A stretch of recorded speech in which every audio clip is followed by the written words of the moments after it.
Qu'est-ce que vous cherchez à savoir ? On a deux objectifs un petit peu généraux. Un premier objectif qui est de surveiller, suivre l'état de santé, les caractéristiques des femmes, voir comment cette situation évolue au cours du temps. Et ça, c'est très utile pour savoir, par exemple, si la consommation de tabac pendant la grossesse a tendance à diminuer, continue à diminuer comme on le souhaite, par exemple, ou est-ce que le taux de césarienne, qu'on souhaite pas trop élevé, n'augmente pas trop, reste relativement stable. C'est ce qu'on a vu sur les années précédentes. Et puis, par ailleurs, répondre à des questions particulières qu'on se pose à un moment donné.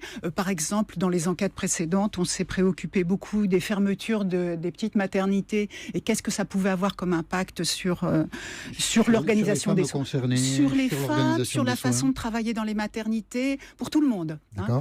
Et puis, on va, par exemple, se préoccuper de quel est l'impact des recommandations professionnelles destinées aux obstétriciens ou aux sages-femmes sur ce qui s'est vraiment passé en termes de soins. Est-ce que ça a un impact positif ? Voilà, c'est le genre de...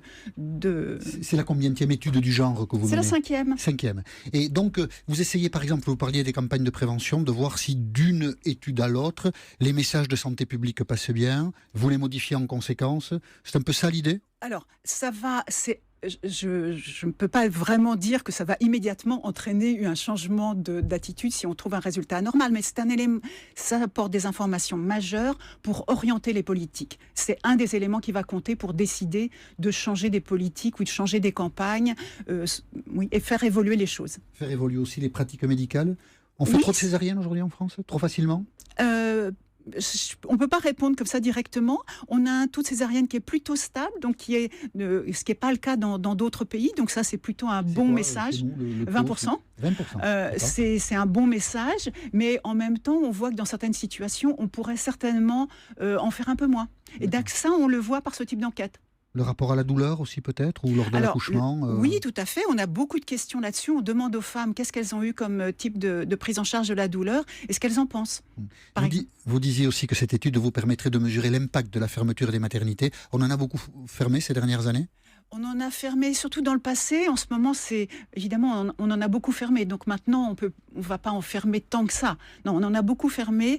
Et c'est vrai qu'on s'est préoccupé de l'impact que ça pouvait avoir sur deux choses. Est-ce que accoucher dans une grande maternité, très grande maternité, ça allait être gênant en termes d'accueil des femmes et façon de les soigner. Et on a vu que ça n'avait pas d'impact. Je veux dire, par exemple, le taux de césarienne pour les femmes à bas risque, il était le même dans une grande maternité ou une petite maternité. Donc, il n'y avait pas de risque. Une autre question qui était préoccupante pour nous, c'est est-ce que ça entraînait des distances beaucoup plus grandes pour les femmes pour aller accoucher ? Parce que quand même, accoucher, ça nécessite de ne pas avoir à parcourir trop de kilomètres. C'est ça, on ne s'y prend pas au dernier moment. Oui, globalement, ça n'a pas eu d'impact en moyenne sur les distances parcourues parce que je pense qu'il y a beaucoup de femmes. Nous pensons qu'il y a beaucoup de femmes qui ont décidé d'accoucher un petit peu plus proche de chez elles pour éviter des risques.